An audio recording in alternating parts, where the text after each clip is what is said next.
আজ মারা গেলেন অভিনেতা ইলিয়াস জাবেদ।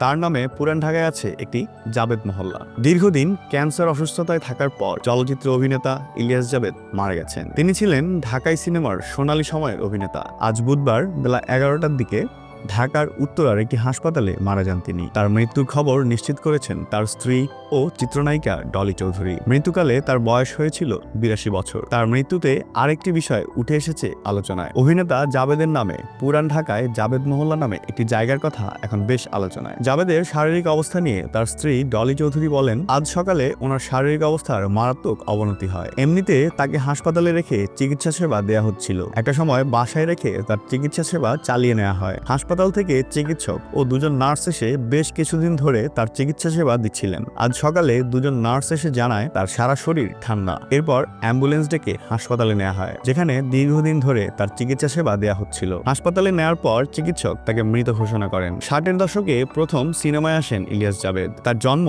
পাকিস্তানে, কিন্তু তিনি বেড়ে উঠেছেন বাংলাদেশেই। নৃত্য পরিচালক হিসেবে চলচ্চিত্রে কাজ শুরু করেন তিনি। কায়সার পাশার পরিচালনায় উর্দু সিনেমা মালানে তিনি প্রথম নৃত্য পরিচালনা করেছিলেন। 1964 সালে উর্দু ভাষার চলচ্চিত্র নয়া জিন্দেগি দিয়ে অভিনয় জীবন শুরু হয় জাবেদের। তার অভিনীত আলোচিত ছবির তালিকায় রয়েছে মালকা বানু, অনেক দিন আগে, শাহজাদি, নিশান, রাজকুমারী চন্দ্রবান, কাজল রেখা, সাহেব বিবি থেকে অনেক সিনেমা। একসময় পুরান ঢাকায় বসবাস করতেন জাবেদ।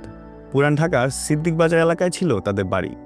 তাই ওই এলাকার নাম পরে জাবেদের নামেই করা হয় আর রাখা হয় জাবেদ মহল্লা নামে। এ বিষয়ে জাবেদ দেশের গণমাধ্যমকে জীবিত থাকাকালীন বলেছিলেন, পুরান ঢাকায় অর্থাৎ সিদ্দিক বাজারে আমার জীবনের অনেক স্মৃতি আছে। এইগুলো তো আর ভুলে যাওয়ার কথা নয়। ওখানকার লোকজন আমাকে ভালোবেসেছে ও সম্মান জানিয়েছে। সেখানে একটি মহল্লার নাম আমার নামে করেছে। শারীরিকভাবে যতটা সময় পর্যন্ত পুরোপুরি ঠিকঠাক ছিলাম, সময় পেলেই ওই এলাকায় যেতাম। সেখানকার মানুষ ও প্রিয়জনদের সঙ্গে সময় কাটাতাম।